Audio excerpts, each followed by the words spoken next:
बिस्मिल्लाहिर्रहमानिर्रहीम। अस्सलामु अलैकुम दोस्तों, डॉक्टर जाकिर नाइक की जानिब से अंग्रेजी जबान में मुश्त ज़नी पर दिए गए बयान का ये दूसरा हिस्सा है। अगर आप इसका पहला हिस्सा देखना चाहते हैं तो उसका लिंक डिस्क्रिप्शन में मौजूद है या फिर वीडियो के आखिर में भी आपको उसका लिंक मिल जाएगा। आइए चलते हैं वीडियो के दूसरे हिस्से में, जिसमें डॉक्टर जाकिर नाइक की अपनी राय मुश्त ज़नी से मुताल्लिक क्या है वो बयान किया गया है। उलमा का एक तीसरा गिरोह ऐसा है जो ये समझता है कि मुश्त ज़नी हराम नहीं है, ये हलाल है, ये मुबाह है, जिसका जी चाहे वो कर सकता है और अगर किसी का जी ना चाहे तो वो मुश्त ज़नी ना करे। हजरत इब्ने अब्बास रहमतुल्लाह अलैह के कुछ शागिर्द ये समझते हैं कि मुश्त ज़नी करना मकरूह अमल है, जबकि उन्हीं के कुछ शागिर्द ये समझते हैं कि ये हलाल है। उनमें से एक जाफर बिन जैद हैं जो कि एक ताबेइन भी थे और वो इब्ने अब्बास के शागिर्द भी थे। उनकी राय ये है कि मुश्त ज़नी की इजाजत है, ये करने में कोई बुराई नहीं है, ये मुबाह है और ऐसा करना गुनाह नहीं है और इंतहाई आम हालात में भी इसकी इजाजत है। एक और ताबेइन अमर बिन दीनार, वो भी ये समझते हैं कि मुश्त ज़नी की इजाजत है, इस पर कोई पाबंदी नहीं है। यहाँ तक कि इंतहाई मशहूर आलिम इमाम अश-शौकानी, जो कि बहुत मशहूर हैं, आज से 100-200 साल पहले वो जिंदा थे, वो भी ये समझते हैं कि मुश्त ज़नी करना मुबाह है, यानी कोई गुनाह नहीं है, ये ऑप्शनल है, किसी ने कर लिया तो ठीक, नहीं किया तो भी ठीक। यहाँ तक कि बरदावी भी ये फरमाते हैं कि मुश्त ज़नी की इजाज़त है, अलबत्ता अगर आप ऐसी सूरत में हो जहाँ पर आप इसको अवॉइड कर सकते हैं, यानी इससे बच सकते हैं, तो ऐसे में ये मकरूह अमल है, नहीं करना चाहिए। लेकिन अगर आप जिना करने जा रहे हैं और आपके पास मुश्त ज़नी करने का ऑप्शन मौजूद है तो इस सूरत में मुश्त ज़नी करना तो फर्ज हो जाता है, यानी जिना से खुद को बचाने के लिए मुश्त ज़नी करना बहुत अच्छा है और इसे एक फर्ज की अहमियत दी गई है। लिहाजा उलमा के 3 गिरोह हैं जो कि अपनी अपनी मुख्तलिफ आरा रखते हैं। एक गिरोह वो है जो ये समझता है कि मुश्त ज़नी करना हराम है, जो कि कुरान पाक की सूरह मोमिनून चैप्टर नंबर 23 आयत नंबर 5, 6, 7 का हवाला देता है। और उलमा का एक दूसरा गिरोह है जो ये समझता है कि ये मकरूह है, इसकी मजम्मत की गई है, इसे नापसंदीदा अमल करार दिया गया है, मगर कोई बड़ा गुनाह नहीं है।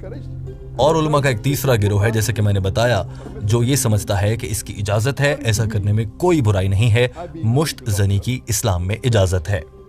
अब जहाँ तक बात मेरी राय की है तो वो भी आपके सामने रख देता हूँ।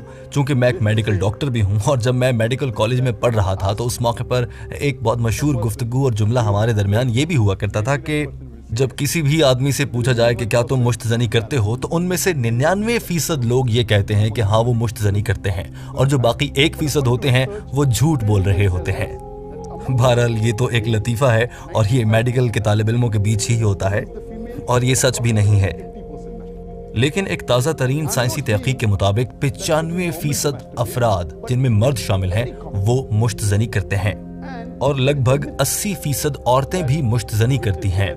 मैं ये नहीं कह रहा कि मुश्त ज़नी करना आम सी बात है, लेकिन ये बहुत कॉमन हो चुका है, हर कोई इसका शिकार है और इस बारे में बहुत सी गलत फहमियाँ भी हैं। वो लोग जो इसको हराम समझते हैं या कुछ ऐसी वेबसाइट जो इसे हराम करार देती हैं, वो ये कहते हैं कि बहुत ज़्यादा मुश्त ज़नी करने से आप अंधे हो जाएंगे या फिर ये कुछ दिमागी मसाइल पैदा कर देती है। ये सब गलत फहमियाँ हैं। किसी भी तरीके से मुश्त ज़नी अंधापन पैदा नहीं करती है, किसी भी तरीके से मुश्त ज़नी ज़हनी मसाइल पैदा नहीं करती है।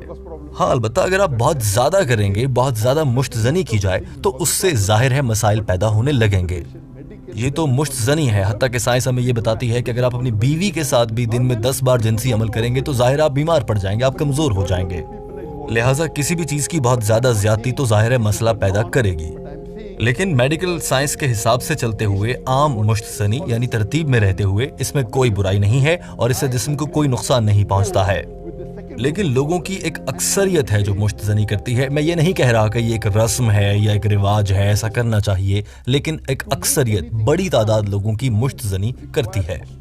अब जहाँ तक मेरी राय की बात है, बहुत से उलमा की राय का मुतालिया करने के बाद, कुरान और अहादीस की रोशनी में और मेडिकल साइंस को पढ़ने और समझने के बाद मैं इस नतीजे पर पहुँचा हूँ कि मुश्त ज़नी मकरूह अमल है।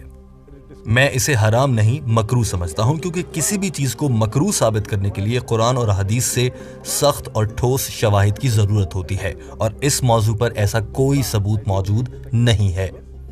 और मैं इस हवाले से इब्ने अब्बास और इब्ने हम्बल की इन अक़वाल पर यकीन रखता हूँ और उन्हीं से इत्तफ़ाक़ करता हूँ कि मुश्त ज़नी का अमल हराम नहीं है, ये मकरूह है।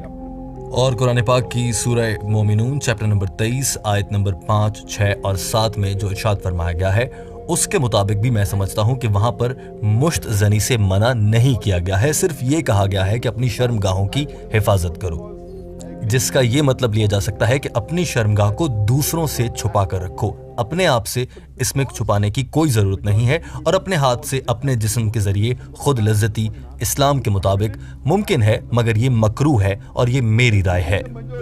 लेकिन मैं साथ में ये भी समझता हूँ कि ये शरीफ लोगों का या मोमिन का काम नहीं है। मैं मुश्त ज़नी के अमल को मकरूह इसलिए भी समझता हूँ क्योंकि अक्सरियत लोगों की एक बड़ी तादाद ऐसा कर रही है और कुरान पाक में इससे वाज़े तौर पर मना भी नहीं किया गया है, लिहाजा और ये शरीफ लोगों का काम भी नहीं है, लिहाजा मैं इसे मकरूह समझता हूँ, हलाल या हराम नहीं, और ना ही इसकी खुली इजाज़त समझता हूँ। इसे एक मकरूह अमल मेरी नज़र में देखा जाता है। मैं मुश्त ज़नी के अमल को मकरूह इसलिए भी समझता हूँ कि ये मेडिकली भी अच्छा नहीं है। अगर बहुत ज़्यादा मुश्त ज़नी की जाए, हद से गुजर जाया जाए, तो ये जिस्म को बहुत नुकसान पहुँचाती है। न सिर्फ जिस्म को बल्कि नफ्सियाती तौर पर भी इंसान को बहुत कमज़ोर कर देती है। इसके अलावा मैं मुश्त ज़नी को इसलिए भी मकरूह कहता हूँ क्योंकि ये आम तौर पर दीगर हराम कामों के साथ जोड़ कर की जाती है। मिसाल के तौर पर लोग इंटरनेट पर फहश फिल्में देखते हुए मुश्त ज़नी करते हैं। ये गलत है। फहश फिल्में देखना हराम है। ये भी याद रख लीजिए कि अगर मुश्त ज़नी करने के लिए फहश फिल्में देखी जा रही हैं तो ये हराम अमल है। मुश्त ज़नी उस सूरत में हराम हो जाएगी, मकरूह भी नहीं रहेगी, क्योंकि आपने मुश्त ज़नी करने के लिए फहश फिल्मों का सहारा लिया है। लिहाजा इन सारी चीज़ों को देखते हुए मैं ये कहूँगा कि सबसे बेहतरीन रास्ता ये है कि मुश्त ज़नी से बचा जाए। लेकिन अगर कोई आदमी जवान हो चुका है और वो शादी नहीं कर सकता तो सबसे बेहतरीन तरीका मोमिन के लिए ये है कि वो रोज़ा रखे, जैसा कि हमारे प्यारे नबी सल्लल्लाहु अलैहि वसल्लम ने इरशाद फरमाया, वो लोग जिनके पास वसाइल हैं वो शादी कर लें और वो जो शादी नहीं कर सकते वो रोज़ा रखें ताकि तुम अपनी शर्मगाहों की हिफाजत कर सको।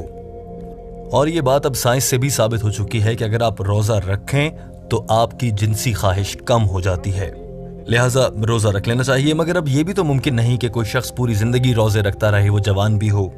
लेकिन अगर किसी नौजवान मर्द को रोज़ा रखने के बावजूद बार बार जिनसी अमल की ख्वाहिश हो और रोज़ा रखने के बावजूद उसकी जिनसी ख्वाहिश का दर्जा कम ना हो और उसकी शिद्दत उतनी ही ज़्यादा रहे, तो इस सूरत में मुश्त ज़नी की इजाज़त है और ऐसा किया जा सकता है। ये कोई गुनाह नहीं है। कुरान पाक या हदीस में ऐसी कोई वाज़े ठोस शवाहिद नहीं मिले हैं जहां पर इसको वाज़े तौर पर गुनाह कहा गया हो। याद रखिए कि मैं ये सब कुछ इसलिए भी कह रहा हूं कि बतौर एक डॉक्टर और एक आलिम मेरे पास बहुत से मुसलमान, बहुत ज़्यादा लोग आते हैं ये मसला लेकर, और वो लोग बहुत नेक होते हैं, वो नमाज पढ़ते हैं, सारे नेक काम करते हैं, मगर वो फिर भी आकर पूछते हैं कि क्या मुश्त ज़नी हलाल है या हराम है। बहुत से ऐसे लोग हैं जो अल्लाह के रास्ते पर चल रहे हैं, नमाज पढ़ते हैं, रोज़ा रखते हैं, तमाम अच्छे काम करते हैं, मगर साथ में वो मुश्त ज़नी भी करते हैं और इस बात पर वो परेशान होकर मेरे पास आते हैं। ऐसी सूरत में उन्होंने अपने आप को एक टेंशन में डाल रखा है और वो मुसलसल परेशान रहने की वजह से अपनी ज़िंदगी के दीगर पहलुओं को ख़राब कर चुके हैं। वो मेरे पास ये सवाल लेकर आते हैं कि हम सभी नेक काम करते हैं मगर हम मुश्त ज़नी करते हैं। लिहाजा मैं ऐसे लोगों को कहता हूँ कि इसमें कोई बुराई नहीं है, इसको अवॉइड करना चाहिए, इससे बचने की कोशिश करनी चाहिए। लेकिन अगर आपको ज़िना से बचना पड़े और आप मुश्त ज़नी करने पर मजबूर हों तो ऐसा किसी भी हराम और काम में इन्वॉल्व हुए बगैर किया जा सकता है। और इसी तरह से बहुत से वो लोग जिन्होंने अच्छे काम करने होते हैं ये सोच कर कि वो मुश्त ज़नी करते हैं और ये गुनाह है, ये हराम है, मैं एक बुरा काम कर रहा हूँ तो मैं एक और कर लेता हूँ और मैं एक और कर लेता हूँ या मैं फलां नेकी छोड़ देता हूँ। इस तरह से बहुत से लोग बहुत से नेक कामों से महरूम रह जाते हैं सिर्फ इस सोच की वजह से कि उन्हें लगता है कि वो गुनाहगार हैं, वो बुरा काम कर रहे हैं, जबकि ये दीन इस्लाम के मुताबिक गुनाह नहीं है। लिहाजा वो तमाम लोग जो इस बात से परेशान रहते हैं कि वो गुनाह कर रहे हैं, मैं उन्हें ये बताना चाहता हूँ, मैं किसी को खुली छूट नहीं दे रहा कि जाएं और मुश्त ज़नी करना शुरू कर दें। हमेशा कोशिश करें कि इससे बचें, ये मोमिन लोगों का काम नहीं है। लेकिन अगर आपको जिनसी ख्वाहिश हो रही है जिस पर आपका कोई काबू नहीं है, ऐसी सूरत में मुश्त ज़नी करना मेरी राय के मुताबिक हराम नहीं है, इसकी इजाज़त है। हाँ, इसे हद से ज़्यादा हरगिज़ ना करें, कभी कभार कर लेने में कोई बुराई नहीं है। जैसा कि इस सेशन में भी मुझसे सवाल करने वाले ने पूछा है और कहा है कि वो करता है फिर मुआफ़ी मांग लेता है, फिर मुश्त ज़नी करता है फिर मुआफ़ी मांग लेता है। ऐसी सूरत में परेशान होने की ज़रूरत नहीं, ये गुनाह नहीं है। कुछ लोगों को बहुत ज़्यादा जिनसी अमल की ख्वाहिश होती है, कुछ लोगों की जिनसी ख्वाहिश ज़रा कम होती है। लिहाजा अगर आप जवान हैं, गैर शादीशुदा हैं और आपकी जिनसी ख्वाहिश आम लोगों की निस्बत आपको लगता है कि बहुत ज़्यादा है, तो मुश्त ज़नी करने में कोई बुराई नहीं है। मैं ये नहीं कहूँगा कि ऐसा बार बार किया जाए या फिर इसे आदत बना लिया जाए, लेकिन ऐसा करने के बाद आपको शर्मिंदा होने या परेशान होने की ज़रूरत नहीं है और इस परेशानी में दीगर नेक काम छोड़ने की भी कोई ज़रूरत नहीं है। लेकिन दो अहम बातें याद रखिए कि हद से ज़्यादा मुश्त ज़नी ना की जाए और हद से ज़्यादा मुश्त ज़नी फहश फिल्में देखते हुए ना की जाए। फहश फिल्में देखते हुए मुश्त ज़नी करना मकरूह भी नहीं, हराम है। और मेरे ख्याल से अगर आप ज़िना करने जा रहे हैं तो उस सूरत में मेरी राय के मुताबिक मुश्त ज़नी करना मुस्तहब बन जाता है, जैसा कि इमाम इब्न अहमद हम्बल और इमाम इब्न अब्बास ने फरमाया है कि मुश्त ज़नी कर लेना ज़िना करने से बेहतर है। लिहाजा अपनी बात को ख़त्म करते हुए मैं ये कहना चाहूँगा कि मुश्त ज़नी हराम नहीं है, ये मकरूह अमल है, मगर इससे बचा जाए। अगर बहुत दिल करता है तो रोज़े रखें। अगर रोज़े रखने के बावजूद आप में ये ख्वाहिश रहती है तो फिर आप मुश्त ज़नी कर सकते हैं। इस पर कोई परेशान होने की ज़रूरत नहीं है। और बहुत से वो लोग जो शादीशुदा हैं, शादी के बाद भी 75% मर्द ऐसे हैं जो मुश्त ज़नी करते हैं, लिहाजा वो भी ऐसा कर सकते हैं अगर उन्हें इसकी ज़रूरत महसूस होने लगे। तो इस पूरे मामले पर मेरी राय आपके सामने है, मगर मैं यहाँ पर किसी को भी क्लीन चिट नहीं दे रहा कि जाएं और मुश्त ज़नी शुरू कर दी जाए। और वो तमाम लोग जो मुश्त ज़नी करते हैं उन्हें चाहिए कि वो जल्द अज जल्द शादी की जानिब कदम बढ़ाएं। मुझे उम्मीद है कि मुझसे सवाल करने वाले को उसके सवाल का जवाब मिल गया होगा। दोस्तों, डॉक्टर जाकिर नाइक की ये वीडियो आपने देखी। आपको ये वीडियो कैसी लगी अपनी राय से जरूर आगाह कीजिए। साथ में अगर आप इस वीडियो का पहला हिस्सा देखना चाहते हैं तो उसका लिंक डिस्क्रिप्शन में मौजूद है। हम कदम चैनल को सब्सक्राइब कर लीजिए। हम आपके लिए ऐसी ही मजीद वीडियोस भी लाते रहेंगे। वीडियो देखने का बहुत शुक्रिया।